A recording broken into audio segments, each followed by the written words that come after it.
Hello, y'all. The vocal doctor here. I'm so glad you're here with me today. You must be still considering being part of my series. Well, if so, now we're talking about the best placements in order to help project your singing voice. When it comes to the best placements to project your singing voice, first of all, we have to look into that mighty mirror. Oh, people really hate that. So if that's you, it's normal, just so you'll know. But the mirror is your friend because you're going to be able to see things that you normally don't see. So that is one major tactic for being a better singer. Once you know what you look like doing what you're doing, it's going to help you so much.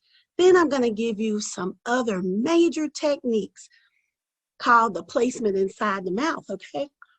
There's different things that you have to do. We have something called the sing over the egg.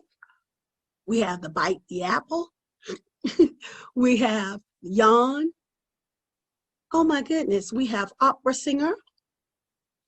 We have also a few sneaky ones. This one is not normally mentioned, but it's called ventriloquist. So it looks like you're not even singing at all, but your voice is very clear, and many, many others.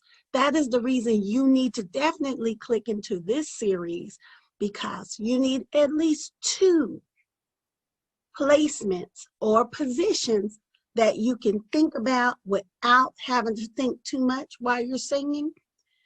And this will help project your voice so much. So make sure you get into the course, get into it so you can learn and see what works best for you. I'm giving you all of the sauce, y'all. Giving you the sauce. You better get in. All right. I'll see you soon. Bye.